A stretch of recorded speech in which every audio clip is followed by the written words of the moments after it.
Comme toute révolution, ça passe par 3 phases. Ridicule, après c'est dangereux, et après c'est une évidence. Ouais. C'est ce qu'on peut...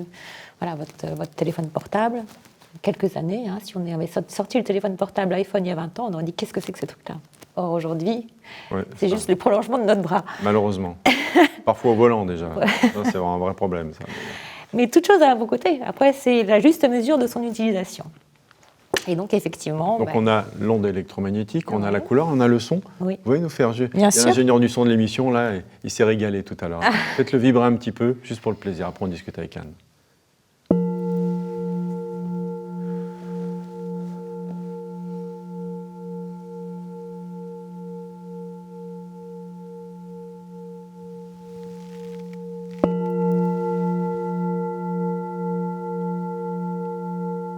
On n'a pas envie de rompre en ce moment, mais je vais être obligé quand même pour vous poser quelques questions. Maintenant, après avoir amélioré certainement les vibrations... C'est terminé sa vibration parce qu'elle est très longue. Ça va, l'ingénieur du son, on peut le laisser, des vibrations qui continuent comme ça, c'est bien? Je peux l'arrêter, mais après, profitons des effets bien, aussi, c'est la résonance du chakra cœur, du fa. Vous pouvez repasser, puisque c'est enregistré, puis vous réécoutez et vous levez pour le volume, c'est bien. Donc, thérapeute en hypnose, thérapie brève, holistique et soins vibratoires, et surtout créatrice de cette technique agapé, donc, qui regroupe finalement votre expérience de vie. Mais après, pour peut-être rassurer les personnes, il fallait mettre un nom dessus, et vous avez mis donc, ce nom agapé. Vous dites « Je suis médecin de l'âme », j'aime beaucoup, et j'en ai parlé en début d'émission dans le plateau, j'aime bien parce que vous parlez d'auto-sabotage. Et je trouve que l'auto-sabotage n'est pas souvent abordé dans toutes les techniques, parce que quand on a le nez sur le problème, on a du mal à avoir du recul, on est la cause et en même temps la victime de cet auto-sabotage. Oui. Et la méthode agapé, vous en parlez beaucoup dedans. C'est ce fameux triangle Cartman, dont il est difficile de sortir, et puis sortir du rôle bourreau, victime, sauveur. Je dirais même que c'est le rôle de sauveur qui est souvent le rôle qu'on prend souvent, nous, les personnes empathiques ou sensibles, pour aller naturellement vers ce rôle-là, qui est un rôle qui amène au trop. Voilà. Et ce rôle-là, on ne le voit pas. On ne voit pas qu'on le joue ou qu'on joue un de ces 3 rôles. Et à travers la méthode agapé, en fait, c'est le nom de mon âme. C'est une fois que j'ai fait le tour, en fait, on a discuté un petit peu avant l'émission, on ne va pas vous raconter tout ça, mais tout ce que je n'étais pas, parcours très éclectique. Éclectique, exotique, comme beaucoup, une vie est bien normée, tout va bien, on a les gommettes au bon endroit et puis tout explose. Voilà, le luxe apparent, la vie idéale apparente, et puis malgré tout un tas de réussites professionnelles, matérielles, sentimentales, en apparence, et bien, en fin de compte... Ce n'était pas votre chemin. Ce n'était pas mon chemin. En tout cas, je l'ai expérimenté pendant un certain temps jusqu'à ce que mon âme dise « ça suffit maintenant, tu as fait suffisamment l'expérience de tout ce que tu n'étais pas, prends le chemin de la découverte de ton soi, de toi ». Effectivement, j'ai eu diverses expériences mystiques, beaucoup plus jeunes, que je n'ai pas voulu voir, parce que surtout pas avec les croyances familiales, ancestrales, culturelles que je portais. Ça ne se faisait pas, ça ne se disait pas. Donc je les ai tues, et en même temps que je les ai tues, j'ai tué quelque part mon âme. Jusqu'à ce fameux déclic, où là j'ai essayé de comprendre en fait. J'ai poussé les barreaux de ma cage et je suis allée voir plus loin, et j'ai récolté tout un tas d'outils. Alors les outils que j'ai récoltés, c'est effectivement les techniques d'hypnose, hypnose ericksonienne, hypnose humaniste, compréhension en fait de tout ce qui est transgénérationnel, certifié en psychopathologie, etc. Et puis tout un tas d'outils aussi vibratoires, notamment l'activation des flammes sacrées, tout un tas de choses qui sont peut-être encore pas très démocratisées, mais tellement puissantes avec les couleurs, avec la puissance des vibrations, avec les plantes.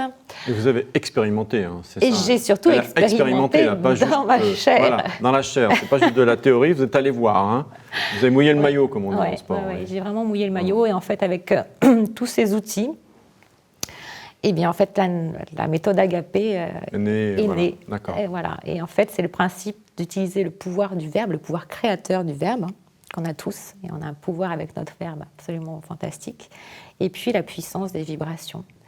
Et en fin de compte, on est un corps physique et nos corps subtils, nos différents corps subtils, qui sont en relation avec les fréquences et avec les couleurs. Chaque chakra, en fait, chaque porte d'entrée énergétique est reliée à une fréquence. Plus on est dans les fréquences basses, plus on est dans la matérialité, plus on est dans les fréquences subtiles, plus on est sur les corps subtils, plus on s'élève au niveau vibration. Et donc chaque chakra est ancré dans une glande endocrine qui régule donc tout notre métabolisme. Voilà. Et ces chakras, ces roues d'énergie, bien, elles sont cristallisées de nos blessures. Voilà, on a un corps physique qui est composé de 65% d'eau. On a les travaux sur la mémoire de l'eau.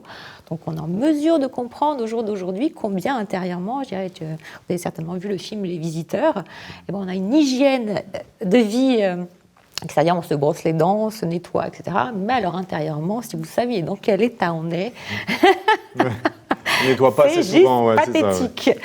Voilà, donc en fait, voilà. C'est une méthode pour nettoyer. Un peu, nettoyer les cellules, quelque part, nettoyer l'intérieur. Voilà. Je suis à la fois une accoucheuse d'âme, je suis à la fois informaticienne aussi de cet inconscient qui nous gouverne, qui gère 99% de nos automatismes. Donc en fait, l'idée étant de mettre en conscience, moi je suis un guide, et je livre, j'apporte à la personne les clés de guérison que j'ai acquises et que je continue d'apprendre pour moi-même. Donc la première chose, c'est de mettre en conscience. C'est pour ça que je peux apporter en fait cet outil qui est fantastique avec la méthode Agapé, avec des personnes que j'accompagne en France et à l'étranger. Donc en fait par téléphone ou par Skype, avec les outils de la technologie moderne, on rassemble les morceaux du puzzle. En fait, j'ai la particularité, du coup, de dialoguer d'âme à âme. Donc en fait, son âme, l'âme de la personne, va me dire là où ça bug dans sa matrice. Donc on va aller à l'origine, à la source en fait du problème. Et c'est comme un entonnoir, on a nos histoires de vie non résolues, celles qui nous amènent justement en séance, en général quand on est à genoux, parce qu'avant en fait, on résiste bien, on va jusqu'au bout. On y va en curatif, pas en préventif. Voilà. C'est pour ça que j'accompagne aussi beaucoup de thérapeutes, médecins et autres, surtout des personnes qui s'occupent de l'autre, voilà, dans différents secteurs d'activité. Donc on met en conscience. Après la mise en conscience, c'est bien, mais ça reste dans la matrice. Donc c'est un état modifié de conscience qu'il faut, d'où les techniques d'hypnose, effectivement, et les vibrations cristallines qui permettent en quelques secondes en fait, de passer en état delta, voire en état θ. Donc c'est l'état juste avant l'endormissement, et c'est là où en fin de compte on peut reprogrammer en fait nos mémoires. Et vous pouvez le faire à distance. Et oui, avec la méthode Agapé, en fait, ce sont des soins audio que j'enregistre en fonction du symptôme identifié, parce qu'on a tous, en fait, on porte tous en nous les mêmes blessures, quelque part. On y arrive on arrive chez le thérapeute à genoux par un burn-out, par un divorce, par un décès dont on n'arrive pas à faire le deuil, même au bout de quelques mois, par une rupture, quelle qu'elle soit, par une douleur physique, un problème d'eczéma. Il y a tellement de portes d'entrée. Mais tout ça, en fait, ça amène à la connaissance de soi. C'est connais-toi toi-même et tu connaîtras l'univers et les dieux. Et la connaissance de soi, elle est infinie. Et à la fois, on est tous là justement pour trouver notre unité intérieure. Et quand on arrive avec tout le travail, les cheminements individuels de chacun, ça vient d'une richesse. On est à la fois précurseur quelque part. Et on apporte, on livre ça aux personnes qui sont à même de recevoir ces informations au jour d'aujourd'hui. Et je trouve ça juste parce que ce sont des chemins de vie qui sont colossaux, qui sont difficiles. Et félicitons nos avancées et nos travaux individuels, dont j'ai conscience aussi, parce que je rencontre beaucoup de personnes, des travailleurs de lumière, des light workers, on les appelle comme on veut, des personnes qui accompagnent ce changement de paradigme. Et trouver cette unité intérieure, ça demande aussi l'aide de l'autre. En général, quand on est à genoux, on nous amène toujours la bonne personne pour nous aider, ce qui a été mon cas, et je rends grâce pour cela. Là où les bonnes personnes. Là où les personnes, voilà, exactement. Quand je dis de la bonne personne, c'est au moment, à l'instant T. Et donc, par cette méthode, en fait, ce sont des soins audio, donc la personne l'intègre, elle est engagée dans son propre changement. Moi, après, je ne suis pas responsable. Voilà, c'est ça aussi. Je sors de mon rôle de sauveur, c'est-à-dire j'explique à la personne avec toute mon empathie, ma bienveillance, d'âme à âme, et après, la personne est autonome après que j'ai fait soins quantiques à distance ou en présentiel. Voilà, c'est valable aussi pour les personnes que j'accompagne en présentiel ou à distance, en collectif ou en individuel. Et donc, la personne continue son cheminement avec les soins audio pour réinformer son inconscient. Question, vous avez parlé de première sensation, expérience mystique très jeune. Il y en a une en particulier ? J'ai vécu un exorcisme à l'âge de 18 ans.